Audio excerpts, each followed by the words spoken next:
If you are doing any kind of an inner work on your twin flame journey with the intention to come into union, because very often this inner work is spoken of as something you have to do to come to union, you have to do to purge your consciousness.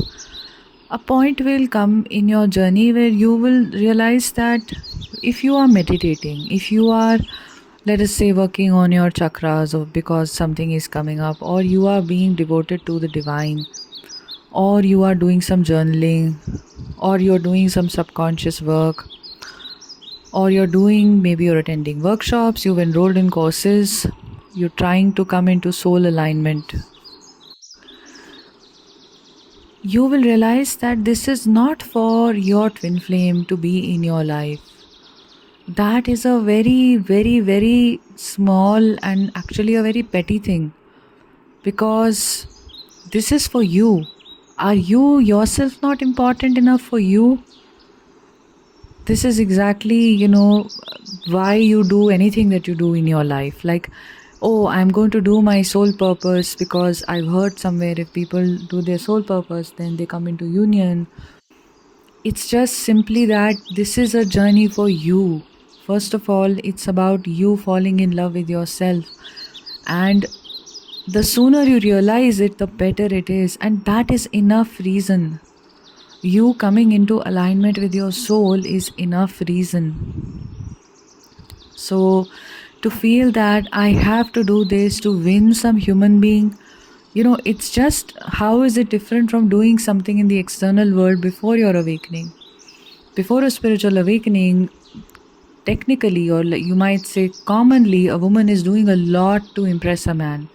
If you be very honest with yourself, even many of you would have done something or the other to kind of like impress men in your life. Like, you would have been the one who would have carried forward a relationship. You would have been the one who is very responsible for ensuring that the relationship works.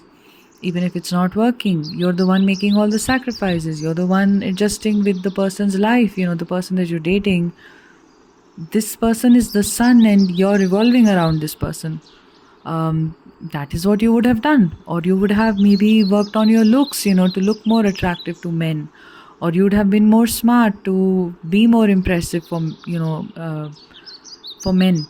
And so on and so forth. Everything is, you're doing something to just have people around you in your life value you, respect you, and basically just to keep them, being, just to have the relationship continue. That's the only reason you're putting in so much effort. Now at this point of time, this is very ironical that, in one way, one is understanding that feminine has to be receptive, and feminine, has to be somebody who is, her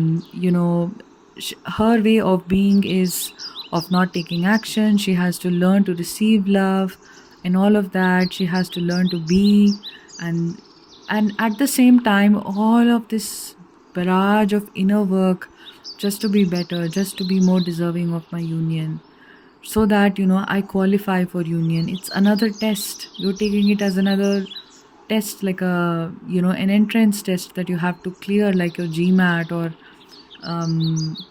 like whatever. There are so many different kinds of tests around the world, so it's probably not worth it to give examples. But there is no qualifying test here. There is no qualifying test here. Understand, there is no syllabus. Do not approach this as, this is the syllabus, that is the test, I have to clear the test, so for that I have to do this syllabus. The syllabus being that I have to do this kind of inner work, right? And why are you doing that? Because your mind is putting you back in the same unawakened state.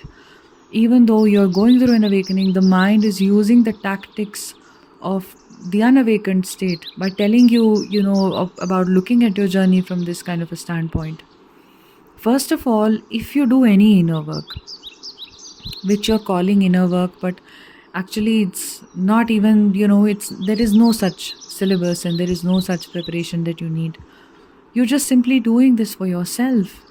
If you're meditating, that meditation is to serve you. If you're cleaning your room and clearing the clutter, that is to serve you. If you are connecting with the divine, that is to serve you. You yourself deserve all this wonderful, way of being. You deserve to be meditative, you deserve to be in awareness, you deserve to be connected to the divine. So, this is reason enough. You are reason enough. If you're doing something for self-love, maybe you're taking a course, or you're talking to someone, or you're doing very deep healing work for your inner child, all of that is for you.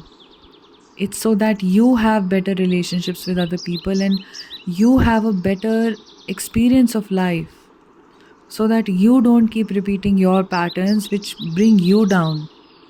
So do every kind of an inner work or everything for yourself. Make this journey about you. Your twin flame is you.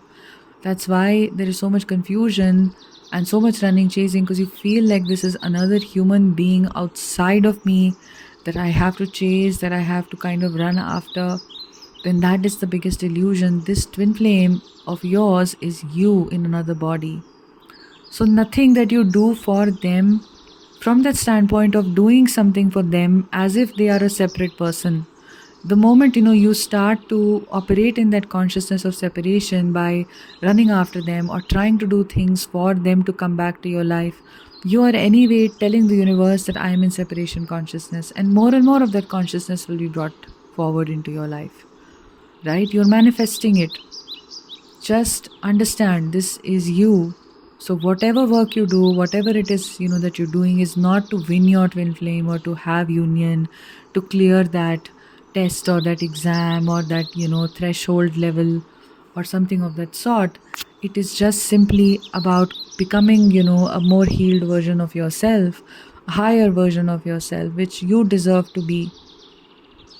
Why do you not deserve to be your higher self, or why do you not deserve to be empowered and to be lovable just because?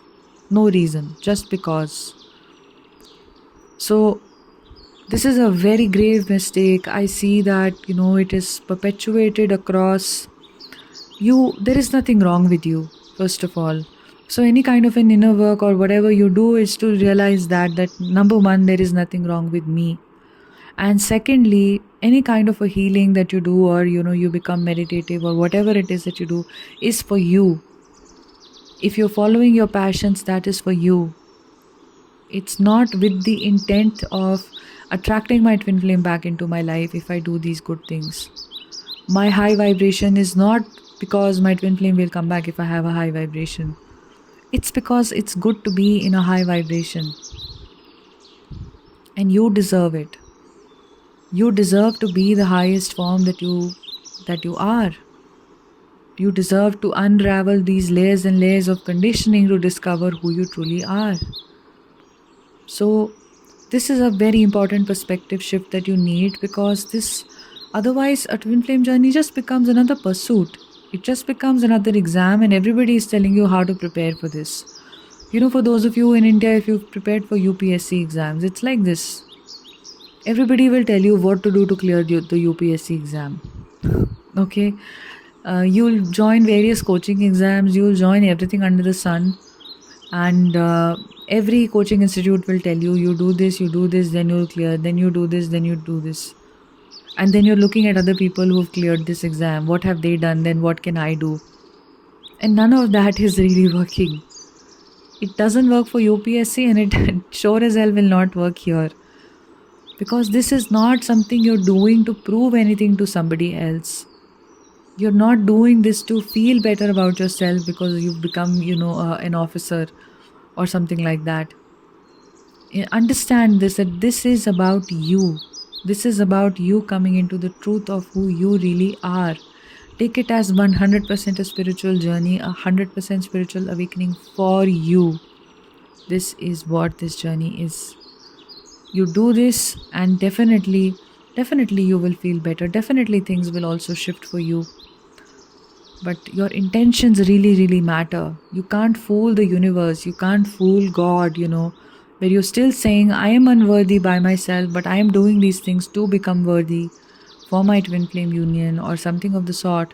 the universe is going to pick up on this inherent sense of unworthiness that you have, where you're not doing anything for yourself, but you're doing it for someone else because only that will make you worthy, only that will make you happy, right? Love yourself, accept yourself, you're enough in yourself. You are your twin flame, you are a complete life. Shift this perspective, and you will see that how rewarding it is to get out of this chasing energy. Actually, this is paradoxical because you're at the end of the day, one of your main aims is to get out of the chasing addictive energy. And sometimes the paradox is that the inner work that you're doing to manifest your twin flame, or to do this intense healing work, so that you can come on the other side of it and your twin flame can be with you and all of that, it is also just feeding into the chasing energy by keeping your mindset locked in that same loop that you're not enough, that you're not worthy, or that whatever actions you're taking in your life, whether for your healing or your day to day life or for your abundance or just being happier, those actions are actions that need to have that aim of having your twin flame at the end of the day. How is that not chasing? That is very, very heavy chasing. So, all you have to realize is that you are enough and you are worthy. You are the whole, deal here. I mean, your twin flame is you. When you feel into your twin flame, when you look at your twin flame's eyes, and the love that you feel for your twin flame is the love that literally is a reflection of the love you have for yourself. And this is, that journey. If we have to understand that self love is a very, very important, the most important component of your journey. And you see how much it will take you, further along in your journey, and how deeply, if you will love yourself, how wonderful life will become, and how wonderful outcomes will naturally become without you having to control them. I hope that this helped you. If you feel guided to work one on one with me, if you need any assistance on your journey, then you can look at the sessions that I offer in the link in the description box. And you can email me to book a session at a mutually convenient date and time. Sending you lots of love. Take care. Bye.